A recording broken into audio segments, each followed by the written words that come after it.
Welcome, everybody, back to the Oklahoma Drill Podcast. I am your host, Andrew, and of course, I got my co host, Matt, here with me. It is a very, very special day in Jetsland. We are waking up after a huge announcement from currently Packers quarterback Aaron Rodgers that he wants to be a New York Jet. He intends to play in 2023, and he wants to take his talents to Florham Park. It is a hugely, hugely massive time for the New York Jets and their fans. Matt, candidly, we were tried to record our reactions yesterday, and shout out to technology for always having a some sort of problem whenever it's needed most. And we lost that recording of our live reactions, but we've had a day to process our thoughts, process our feelings, see the reactions from NFL media at large, as well as things leaking out from the Packers themselves on where they stand with this. Because according to Rodgers, in his own words, the holdup is the Green Bay Packers, and that the Jets want Rodgers. Rodgers wants the Jets. They've made an offer. There's been negotiations, and the Packers are pretty much just holding out to get as much in trade compensation as they can. We've now seen multiple rumors of how long this could eventually play out. But one thing is for sure, and I think this is where we have to start just reveling in the moment. Aaron Rodgers wants to be a Jet, and that's pretty freaking awesome. Oh, absolutely. And you'll have the anti-Jets talk out there in full force, taking multiple points of interest, whether it's, oh, he only intends to be a Jet. He doesn't want to be a Jet. The Jets are his only choice. So he has no choice but to go to the Jets or to intend to go to the Jets. Like, all right, let's play a semantics game here. And either way, he intends on going to the Jets. That is his vision for himself. He, instead of retiring, he wants to go to the Jets. And then you have the media pundits saying, "Oh, well, the Saints have all the leverage here. The Jets have no leverage." When all logic says the exact opposite. I don't think it's homerism to think that. I think it's just logical. Maybe not to say the Jets have amazing amounts of leverage, but they have enough with the timing of everything to really kind of put the Saints back. I don't say the Packers on their toes. Too much car talk. Exactly. There's just so much out there right now, and it all just sounds like a lot of Jets hate. But all in all, I was expecting to hear Rodgers say what his intentions were, and that's exactly what he did. And then he went on and added a little bit more to really say what he felt about the Packers organization and how they went about things with everything in the quarterback position, whether it was saying, "Oh, take all the time you need and come back to us when you know, and we'll be here for you," to him going to his darkness retreat, and then all of a sudden them saying, "Not, we're moving on to love. Sorry, we didn't actually mean what we meant by saying take your time." And I definitely feel like that irked Rodgers enough to really change his mind, because he said that he was 90% certain he was going to retire before going to that darkness retreat. So the 180 that happened with all this just screams chip on the shoulder for Rodgers. So when we finally get him, and we will get him, that's not a question. It's going to happen. It's just a matter of when and for how much. Yeah, that is the big question right now. And I think it's really important because there's so much polarization right now from all sides, where you have Jets fans that are completely set in their ways, where they're going, the Jets have the leverage here. Rodgers wants to play for the Jets. The Packers don't want him anymore. They don't want to keep his expensive contract on the books and pay a bunch of money for a guy they don't want on their team anymore. They're ready to move on to Jordan Love, and having Aaron Rodgers in the building still trying to make that transition is just going to make things that much more difficult. Rodgers has made his intentions known as well. It seems like that's where things are standing from the Jet side. From the Packers side, and from, I don't want to say the Jets hate of the media side, but from the Jets bias in the media side, the other is true, and that the Packers have all the leverage, and that the Jets are desperate, and they've put all their eggs into Aaron Rodgers, and other options are dwindling fast to where there really isn't many other guys available to where they would feel comfortable as their starting quarterback. And the Packers can just sit and wait and try and get as much trade compensation as they possibly could, and let the Jets sweat things out. And I think the reality of this, quite honestly, I think it falls somewhere in the middle. I think both teams have a bit of leverage here, honestly, because the Packers, Rodgers doesn't have a no trade clause. He doesn't. So the Packers, in theory, could trade him to anybody and Rodgers wouldn't have any say in it. The counterpoint to that is Rodgers, if he was 90% sure he was going to retire beforehand and now said he wants to play for the Jets, who's to say he doesn't just retire whenever another team trades for him and says, well, I don't want to play for you and I'll just retire and I'm cool with that. And that kind of kills any negotiation from another team. They're going to have that fear of, does Rodgers want to come here and play for us? And if he doesn't, is it even worth us trying to trade for him?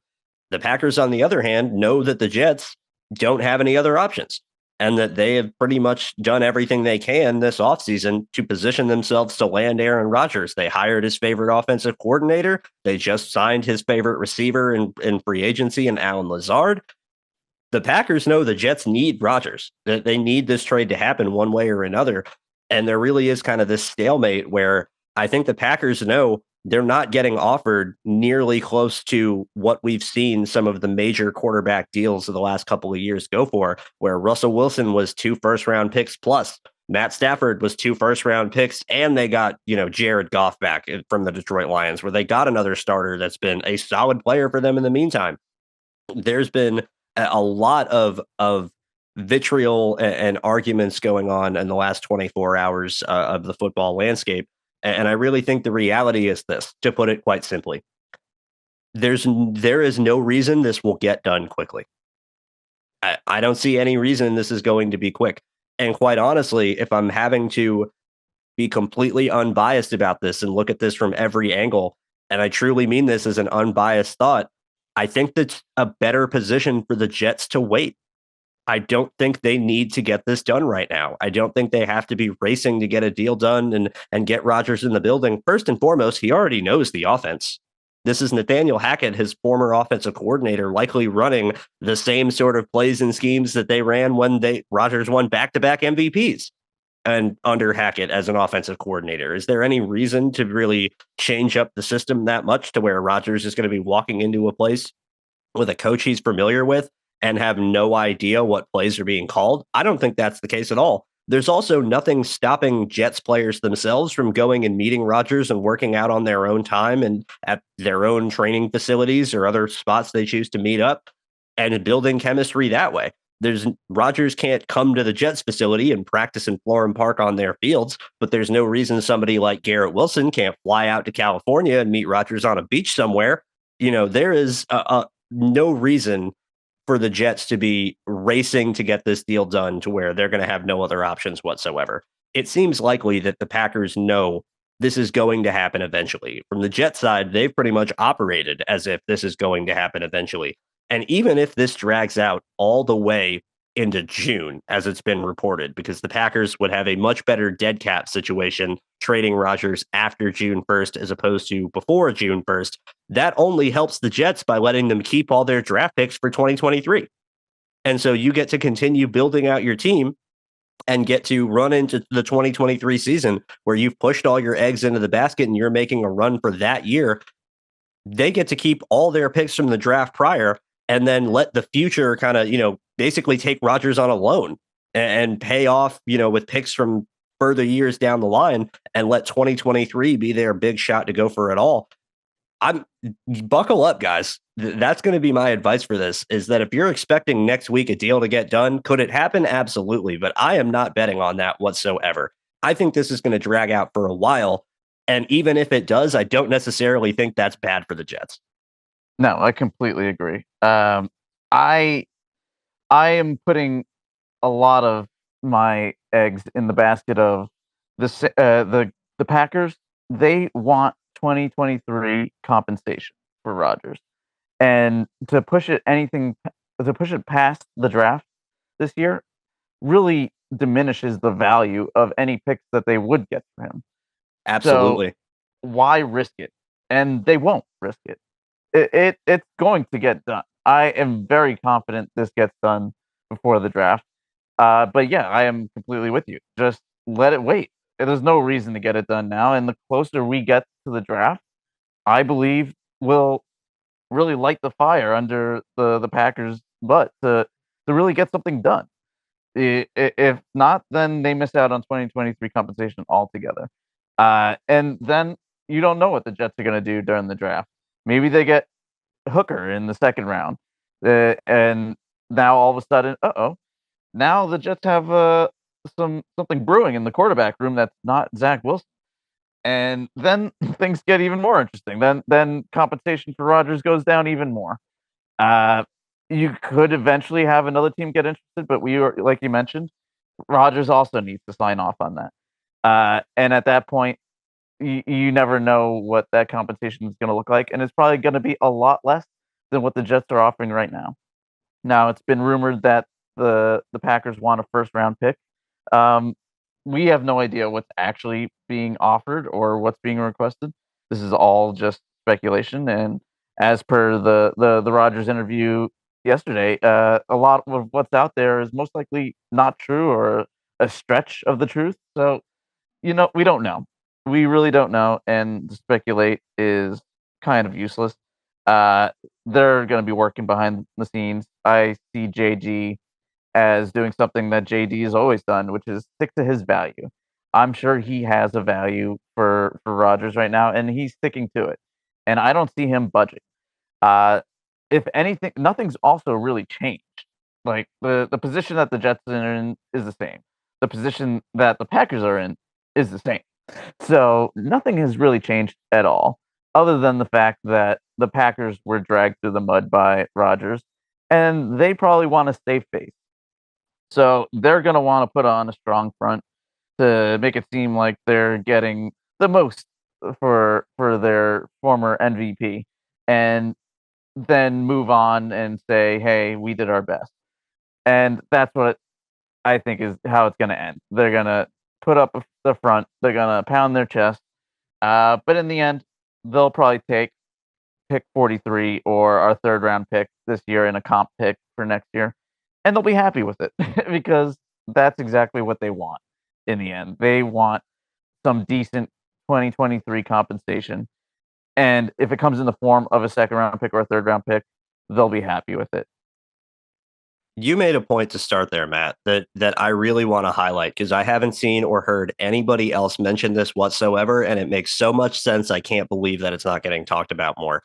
The Packers really want to get this done before the 2023 draft because if they don't, Aaron Rodgers is going to make the Jets better, and those picks are going to be later in the draft order in 2024. Exactly. Logically, if this is a guy that they value enough to ask for a first round pick in return, we saw reports of them asking for 2 first round picks at some point. A 2-time MVP just a couple of years ago, in Rodgers' own words, arguably the best player in Packers history. And I think that he can make a fair argument for that to be the case. This is a guy that they value highly. And so they must know if he goes to the Jets are going to be a better team. And they're going to have draft picks further down in the draft order because they're a better team. Right now, a second round pick for the Jets is 43rd overall. A second round pick for the Jets in 2024 could be in the late 50s. And that's a big, big difference when you're talking about the draft, when in most years, there's a handful of good players every year and top prospects, and there's only so many at each position. And every spot in the order matters. That's why you've seen, just go back to last year, to look at the draft for the Jets themselves. They felt the need to trade up 2 spots ahead of where they were to get Breece Hall because they were worried the Texans, 1 pick ahead of them, could take him and cost them the chance at getting the running back that they valued that highly. If the Jets just had the pick ahead of the Texans, that trade doesn't matter. 2 draft spots led to a trade that was a necessity for the Jets. This matters a ton. And if you are the Packers and you're sitting here looking at your options and you're going, we could have 43, we could have, is it 73 or 74? Their third round pick, somewhere in the mid 70s. It's 73. I think you're right. 73. I think it's 73. So you have in somewhere in the early mid 70s is a third round pick. You have 43rd overall in the second round. You have 13 overall in the first round. Sorry, assuming 74. the Jets 74. Okay, so 74, 43, and 13. Assuming the Jets make the playoffs with Aaron Rodgers, at worst, that pick is 19.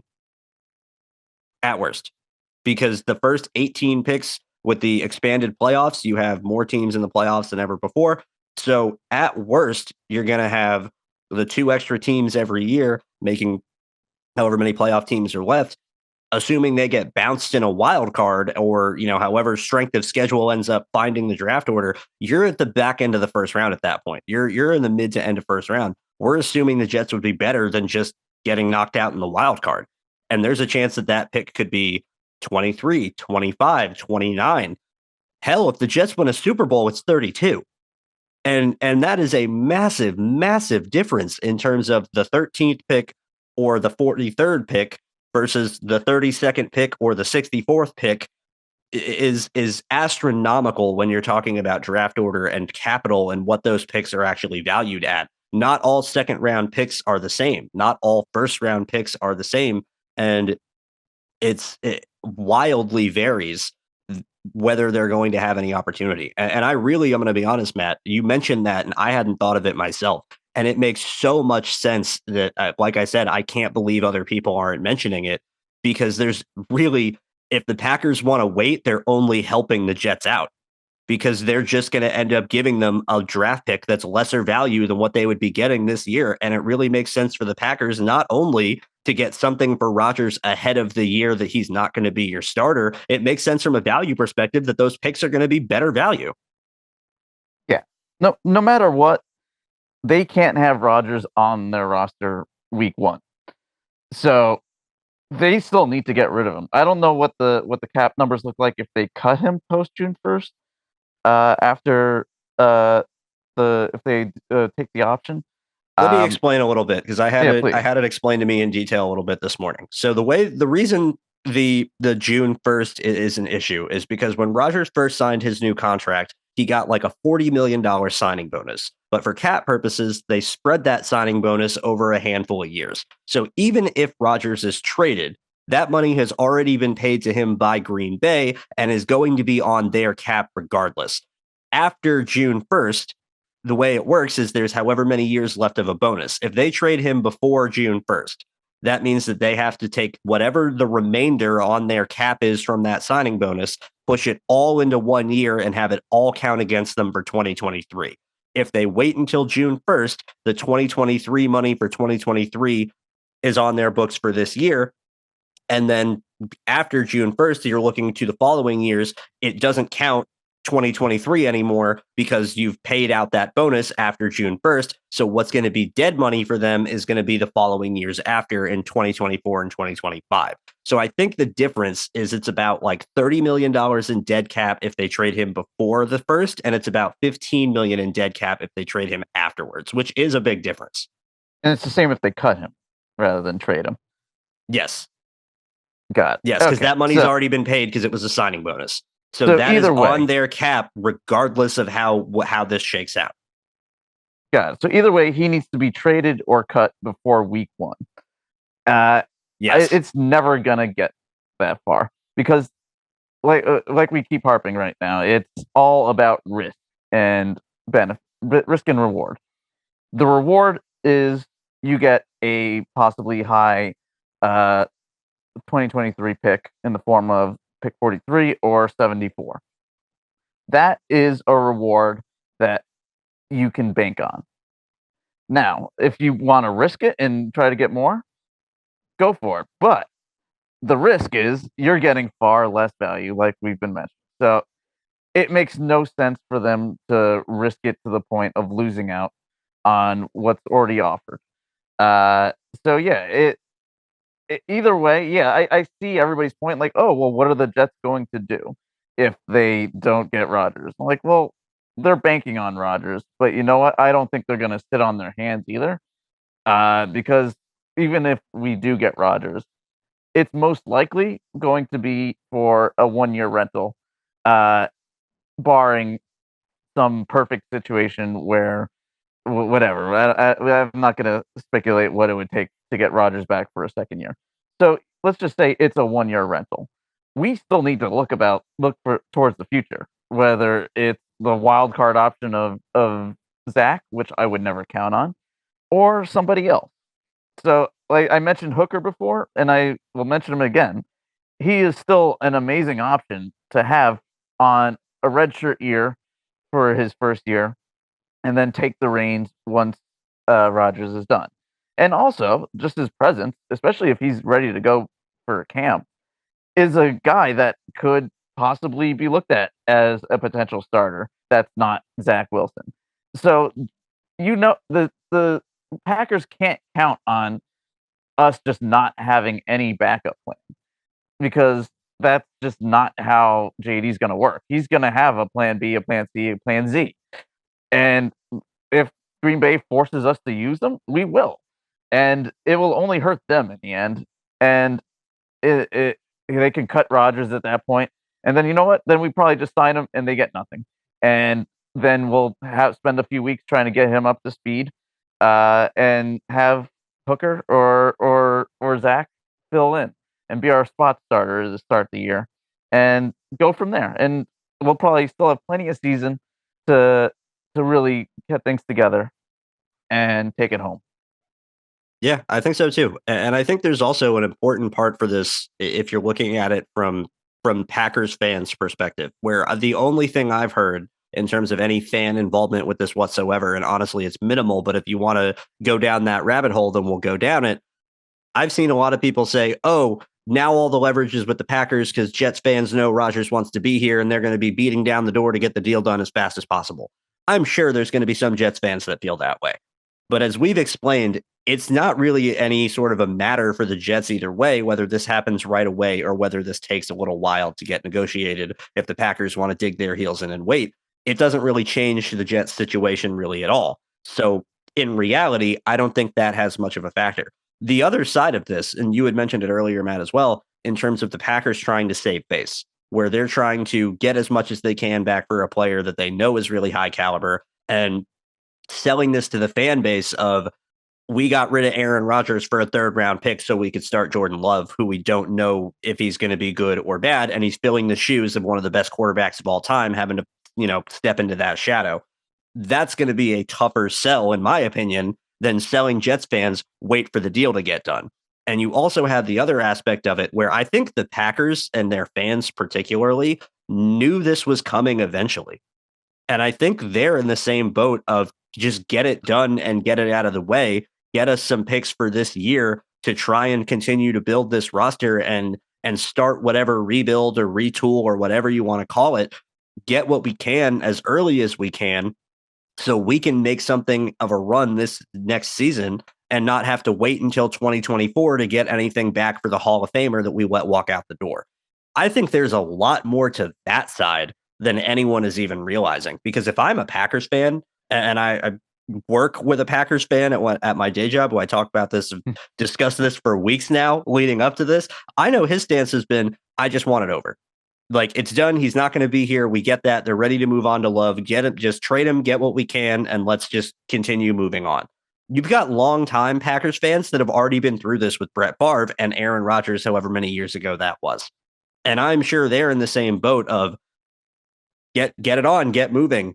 Why are we continue trying to sit here and wait? We know this is what's going to happen. To come to an end at some point, and it will. And everything that we're mentioning just points to it happening before the draft or even draft. I think the draft is the deadline. I really do. I think that is the hard deadline for the Packers.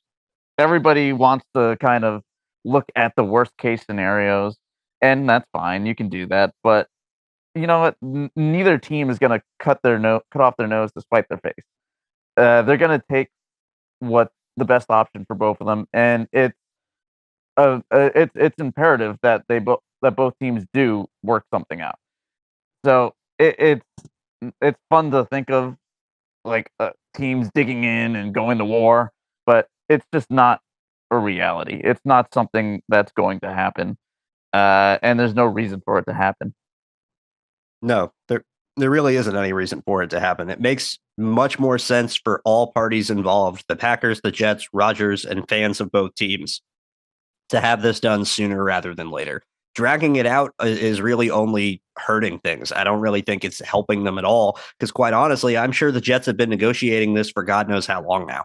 It's not like Rodgers made his decision on Friday that's where he wanted to be. I'm sure they were already talking compensation before the Packers even granted them permission to talk to Rodgers himself. So this has been an ongoing discussion, and I am sure Joe Douglas, being the type of GM that he is, has made very clear his limits and said, this is as far as I'm willing to go, take it or leave it. And regardless of how long he has to sweat, he'll let Brian Gutekunst sweat, the GM of the Packers. He's got no problem with that. He says, this is what we are going to do. I'm sticking to my guns. I know what the value is. I know where we stand in this negotiation. I know that we are your only option of getting something done, and we're not going to go out of our way to overpay to get this done just to make you happy. I really think that we are, I don't want to say we're at a stalemate, but as the time keeps ticking down, I feel like the pressure is a lot more on the Packers to get something done before the draft than it is for the Jets. Absolutely. It's going to happen. I'm not worried. I'll be a little bit more perplexed if something doesn't get done before the draft or until after the draft. But I am going to stick with the logical narrative that this gets done. Yeah, I'm in the same boat. I'm really in the same boat. The last thing I want to talk about before we get out of here is the perspective of how long will Aaron Rodgers be in New York? And I think there's a very, very, very, very real possibility that it is only 1 year. Because if he was 90% retired going into his darkness retreat and he comes out and it seems like the Packers kind of pulling the rug out from under him and saying that they would welcome him back if he chose, and now kind of deciding they want to move on and that option really isn't there anymore, kind of spurned him and gave him the energy and motivation to want to continue playing and want to go join the Jets. But if he was 90% retired beforehand, there's no guarantee that he's not going to be 90% retired at the end of this next year, too.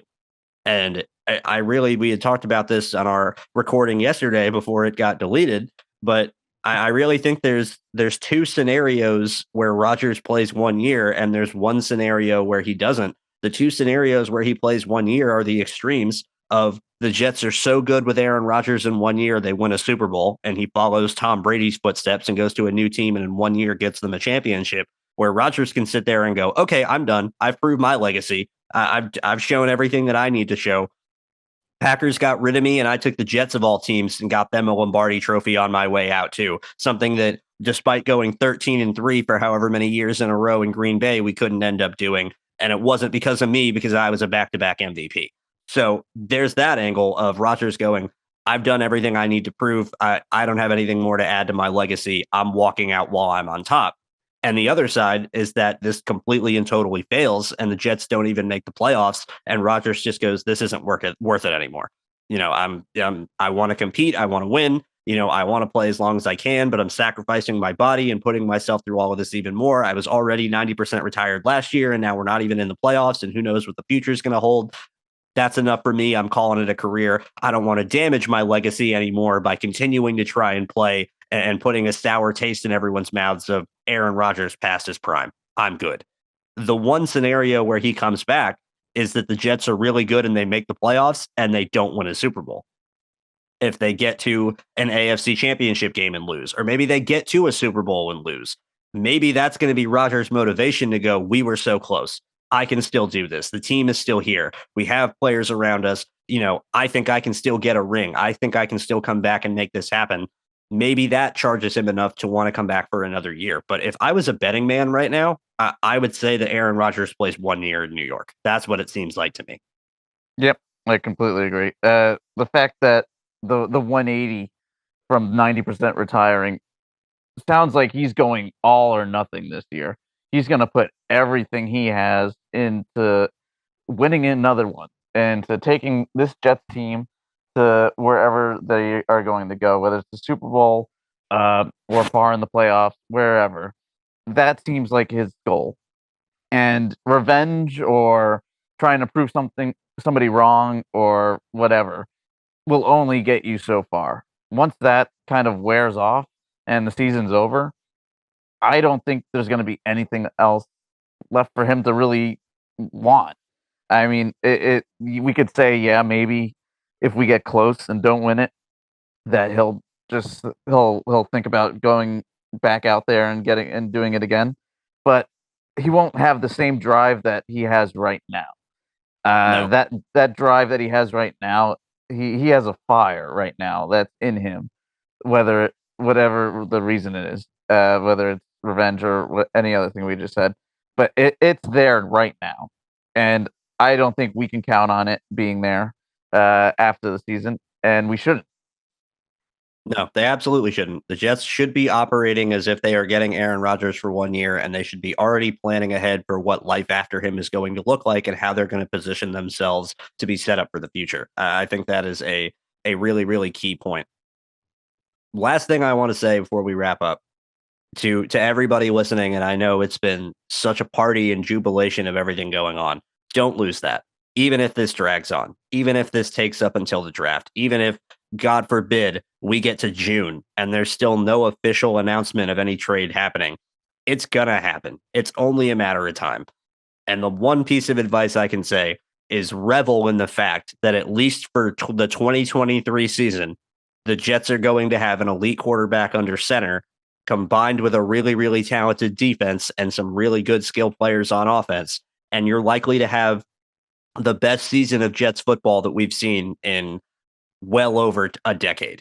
And it's going to be a hell of a lot of fun. And most importantly, we're finally going to get to watch this team in prime time more than once a year. So it's going to be a great year. I'm looking forward to it. It's going to be a long process seeing how this plays out. Even if it gets into the summer and the draft itself, so be it. If you're the Jets, if you're Jets fans, take a breather, stay cool, stay calm. The sky isn't falling if this doesn't get done next week. Everything is fine. Revel in this, enjoy the moment, enjoy this next season. It is going to be a ton of fun. It really is. Before the Rodgers saga, even before Carr was signed to the Saints, my thought process was, all right, we're gonna get one of these guys, so I'm not gonna focus much energy on that. I want to focus all my energy on what is going to make this team great, and that's rebuilding this offensive line to an offensive line that can be formidable in the run game and pass protecting for whoever our quarterback is. Uh, so that is where we need to focus right now. This will take care of itself with Rodgers. That is where we need to put all our energy because without that, it really doesn't matter if we get Rodgers for a one this year or for a two or whatever the compensation is. Because then he'll be running for his life, and our run game will suffer as well. And that's a no bueno situation for everybody. So let's take care of that. Let's take care of what we can take care of, and let the Rodgers stuff sort itself out. Yeah, I totally agree. I totally agree. Control what you can control, fix the offensive line, make sure that's in good standings, and get ready for a hell of a 2023 season. Absolutely, let's do it. All right, Matt, let's wrap this one up. You know what to do. Matt, you can find me at Zazzy Jeff.